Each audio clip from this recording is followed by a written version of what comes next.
ஓம் சக்தி குருவடி சரணம் திருவடி சரணம். ஆக்கமும் ஆன்மீகமும் ஒரு அற்புதமான தொழில் நேர்களே. நேர்களே இனிய பொங்கல் நல்வாழ்த்துக்கள். நேர்களே ஒரு குட்டி கதை பார்க்கணும். என்ன அப்படின்னு கேட்டிங்கன்னா, ஒரு பாட்டி இருந்தாங்க. அவங்க தான தர்மம் யாருக்கும் எதுவுமே கொடுக்க மாட்டாங்க. ஒரு பாட்டி இருந்தாங்க, எல்லா பேர்த்துக்கும் கொடுப்பாங்க. கடவுள் என்ன வச்சுருக்காருன்னு பாருங்களேன்.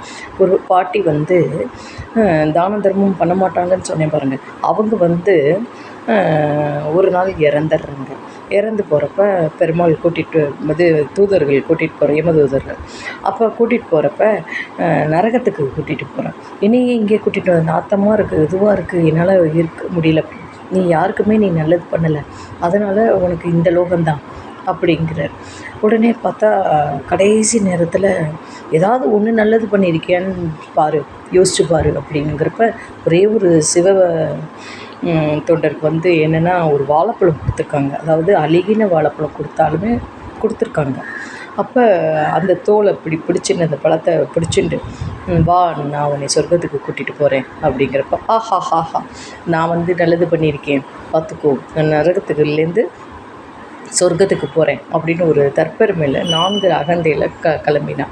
அப்போ இந்த பாட்டியை பிடிச்சிட்டு 4 பேர் வந்தாங்க. 4 பேர் வரப்போ இப்போது நீலாம் நல்லது பண்ணலை, என் காலை ஏன் பிடிக்கிறக்கா அப்படின்னு காலை எத்தினாலாம்.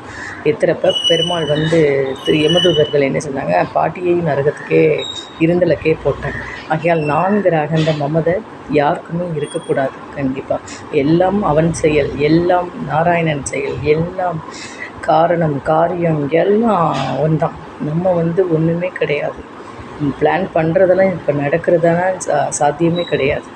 ஆகையால் எல்லாமே அவன்தான், எதுவுமே நிரந்தரம் இல்லைங்கிறது உண்மை. இன்னொரு அந்த பாட்டி பெருமாளே மாறுவ இடத்துல தண்ணி இன்னொரு தொண்டருக்கு மூலமாக 2 பேருமா வராங்க. மனித ரூபத்தில் பெருமாள் வர்றது ஒரு சில மனுஷாளுக்கு தெரியும், மாறி வந்திருக்கார் கடவுள் அப்படின்னு. ஆகையால் ஒருத்தர் கண்டுபிடிச்சிட்டார். அதனால் நம்ம கிருஷ்ண பரமாத்மாவோடய கூட வந்தார். தண்ணி வாங்கி கொடு இந்த வீட்டில் அப்படின்னு. ஆனால் அவர் தண்ணியெலாம் கிடையாது, கிளம்பி போ அப்படின்ட்டுருக்கார். இன்னொருத்தர் இல்லைன்றிருக்கார், டோரை இழுத்து சாத்தினார். ஆனால் இந்த பாட்டி கொடுத்துருக்கா.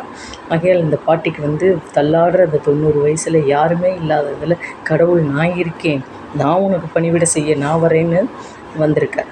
ஆகையால் ஒருத்தருக்கு கொடுக்கறது ஒன்றா இருந்தால் நம்மளுக்கு கிடைக்கிறது 2ஆக இருக்கும். ஆனால் பலனை எதிர்பார்த்து செய்யக்கூடாது. கண்டிப்பாக அந்த தள்ளாடுற வயதில் இன்னொருக்க வந்தது கிருஷ்ணனான்னு சொல்லிட்டு கீழே விழுந்து செவிச்சாலாம் அந்த பாட்டி. ஆனால் அந்த பாட்டிக்கு அந்த சொர்க்கத்திலே அவ்வளோ பெரிய இடம் இருந்ததான் காத்துட்டு இருந்தார்.